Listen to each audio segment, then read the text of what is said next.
Hey, folks, it is October the 20th, and we are talking about subchapters 52 to 53, which has to do with serfdom and the fall of feudalism, which we're going to talk more about later when we actually get to the fall of feudalism. All right, so let's go ahead and look at the few images I have for today. So, like I've discussed before, nobility only made up a small percentage of the population.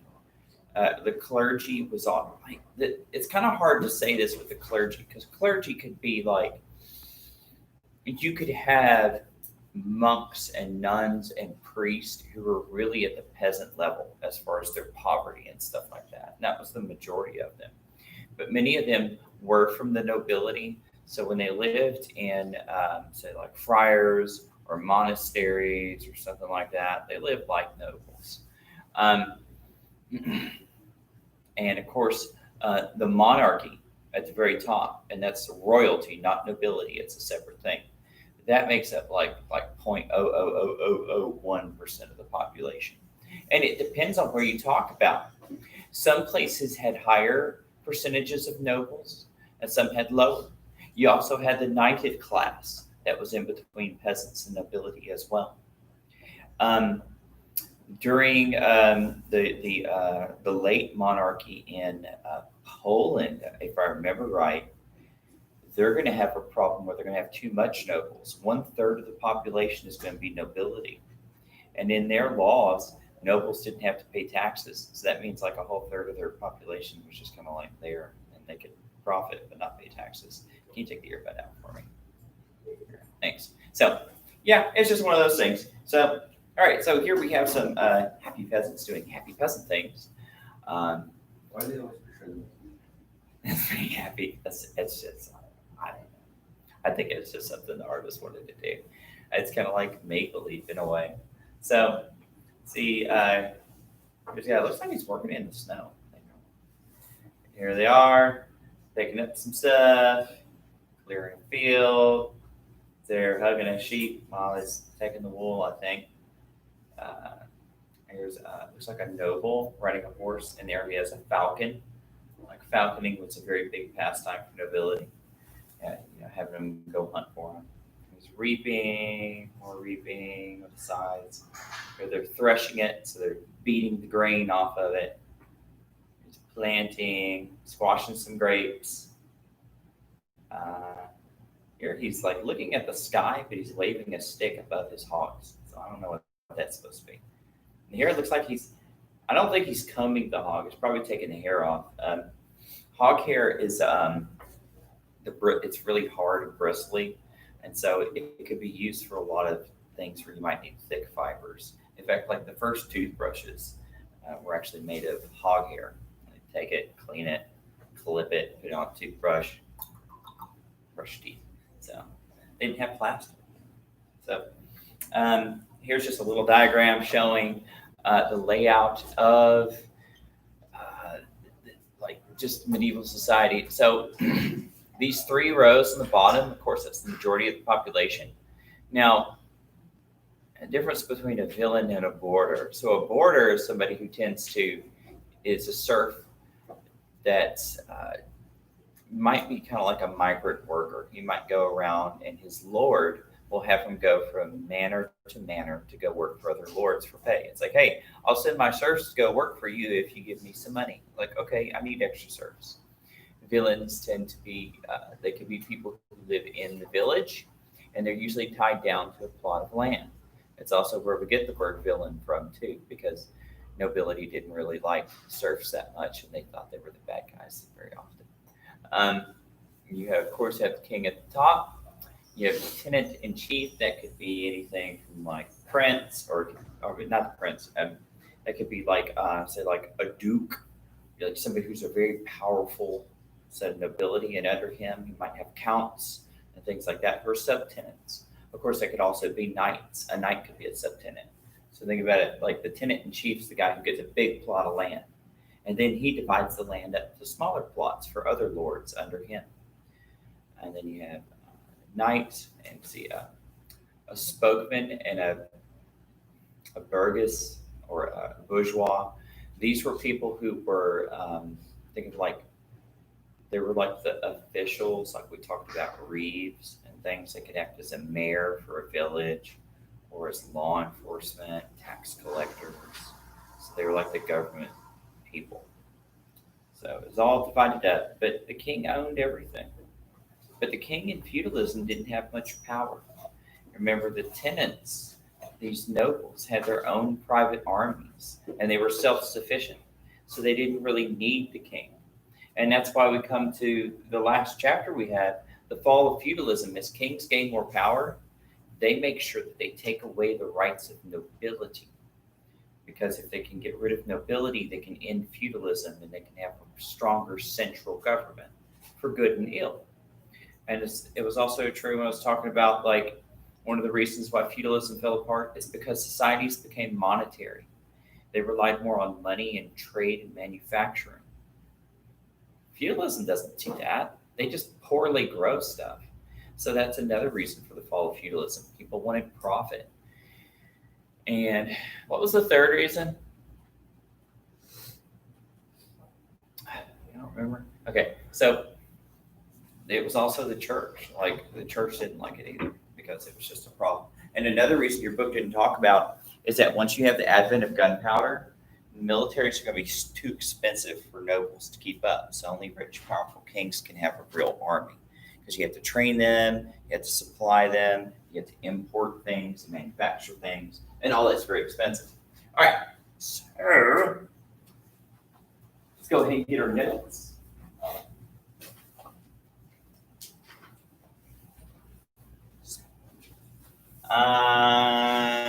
Ariel, you okay?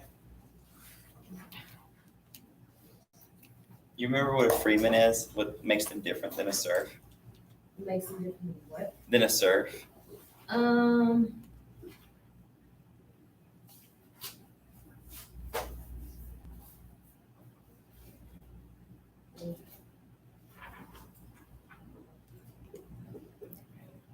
see it, but You see it. Are they tied to the land? And do they have to work for the Lord? No. Yeah, see, that's what the freemen are, people who usually they fall in a weird place in society. They're usually people who are like the merchants or the blacksmith or the skilled people who are able to, in some cases, purchase their freedom. And in some cases, they inherited it from their parents. So you see, that's one of those things where it's hard to move in your stages of life. In fact, like feudal society didn't really know what to make of these people. So I'm gonna put down here, not serfs. Let's see, free to move, trade, and make personal decisions.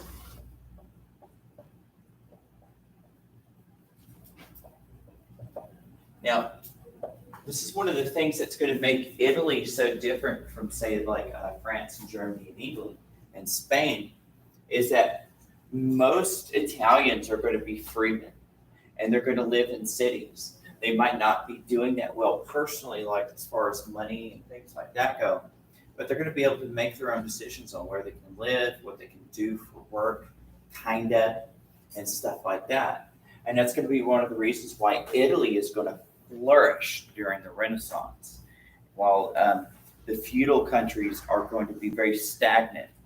However, saving grace for the feudal countries is that when they break out of feudalism, they're going to have very strong monarchies with militaries, and so they're going to be able to kind of like beat up those poor little Italians. All right, so serfdom. So, like, what were some of the characteristics of serfdom according to this chapter? They weren't slaves, but they weren't free. Yeah. So it was like a weird, like, stasis. Like it was like the purgatory of being. It was like not slaves or free.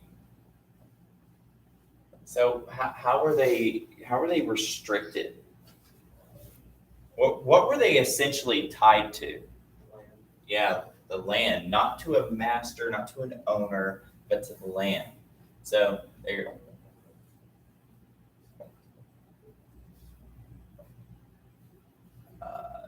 Yeah, so serfs had to have permission from their lord in order to be able to move, to marry, to just marry anyone in general, but to do a lot of things. And so when we talk about the Protestant Reformation later, and we start having other churches and Christianity come out, you're going to see why it's such it's a hard concept to understand for a lot of people, because the Lord chooses almost everything for the serf. And throughout most of history, really the religion of your Lord, if or your king, is the religion you're supposed to have. So whenever you start having other churches and Christianity come up, people start wanting to convert to one or the other, you're going to have a lot of problems because serfs aren't going to be allowed to make these decisions. And so you're going to have princes make the decision for them. And it's going to lead to a lot of hardship. So anything else about serfs or serfdom? They paid kind of like rent or tax with money and or food. That's right. So they paid taxes. What about their work? They worked in the field. They worked in fields, but who did they half the time have to work for? They had to work like 2 to 3 days before everyone. Yeah, and had to give 1/2 of Yeah. their work, their labor.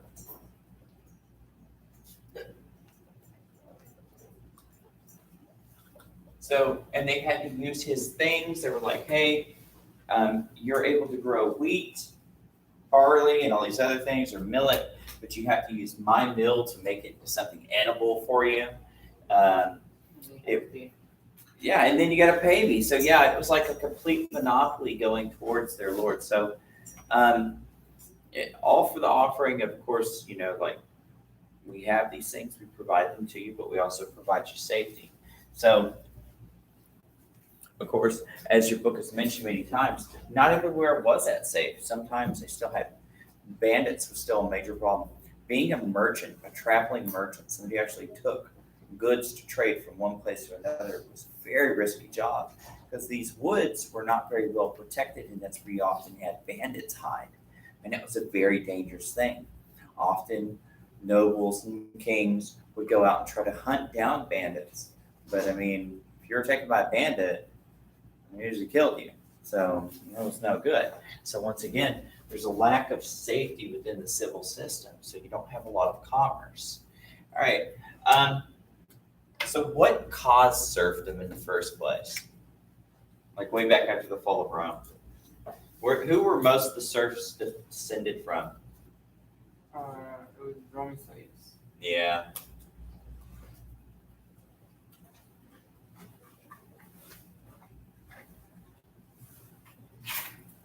Yeah, so from Roman slaves, but their book doesn't say this, but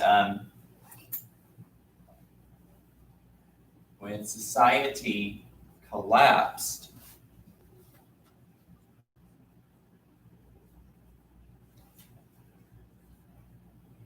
strong warlords called potentates offered protection for work. And that's eventually, they're going to be, many of them are going to be free Romans, but they're going to flee the cities because the cities are where the Goths and the Visigoths and stuff like that are totally going in and destroying and robbing and pillaging. So for safety, they're going to go out to these Roman villas where these rich Romans are essentially going to have their own hired security, and they're going to start acting as warlords. And they own all this land. They'll be like, fine, you can stay with me on my property for safety, but you have to work. You have to grow food and things like that. You have to do certain things that I want you to do.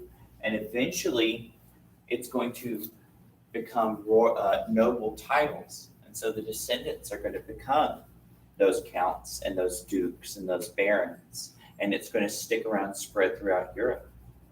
And these warlords are, of course, going to want to be fiercely independent, and this is going to be something that's going to be inherited throughout feudalism. All right, so causes for the fall of feudalism.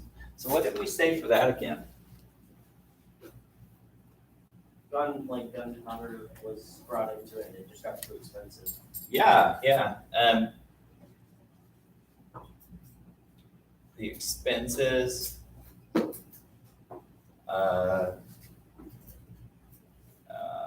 military technology, because having enough cash to fund your knights and to have them armored and trained, that's one thing. They had powerful cavalry, but that's only like a small percent of the population.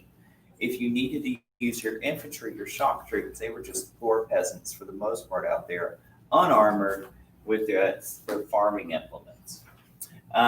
So the expenses of military tech, that's going to favor a strong monarchy. And of course, kings could gain power.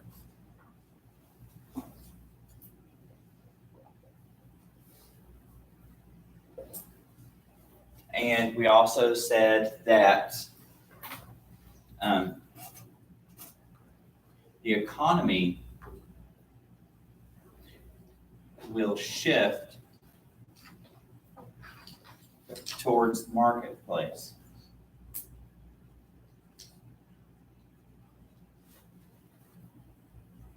And what a market is that's simply, it can be figurative or it can be literal. It's where people trade. It's where people trade things like spices, pottery, silverware, religious relics, clothing, food, a lot of these things. And so they're going to find, and how you do that is through money. Money is something that the kings produce and regulate. The king is able to make sure that shipping lanes and the roads are made safer. The lords didn't really do that. So they're making the marketplace something that people can participate in. It's becoming something more modern, where people are actually able to use money and buy things instead of simply growing grain, having some chickens with eggs, and then trading it for something. So that's another one. What was another reason why we said it was the fall for feudalism? Most of the stuff was like anti-feudal. It was what? Anti-feudal. Anti-feudal. And the Roman Church. Yeah, so that was another thing. And that, like, the Catholic Church didn't like it either, for the most part. Now, disapproved. So, and the reasons were is because it was constant warfare. Like, if you have Christians slaying Christians, it's very unchristian. Even though, yes, it's true that there were some church officials who were the children of nobles, and even though they became like bishops and stuff like that, they would still even do things like lead armies and stuff. We're going to find during the Renaissance, there's going to be a couple of times where you have popes leading armies. So it's going to be some of that militaristic feudal society is going to infiltrate all things, even though for the most part, they're like, yeah, I cut that out, guys. So yeah, it's not a system last, and especially whenever we move beyond the Renaissance and we start talking about early industrialization, yeah, that's going to be it. There's going to be no more of this. Like, it's going to turn into where, like, Russia is going to be made fun of by the rest of Europe for being super backwards, because, like I told you, it's going to be in the 1860s before they get rid of it. And by then, you already had, like, so many other countries had constitutions and they have parliaments and stuff like that. The people had been free for hundreds of years in some cases, and you still had Russia with serfs. So, all right, folks, that's going to end our lecture for today. We're going to pick up next time. I'm going to have, I think, one or two more chapters on early Christianity, but we're going to skip a lot of that because a lot of it we've already talked about. So we're going to skip most of those chapters. Then we're going to get to the Crusades. All right, talk to you later.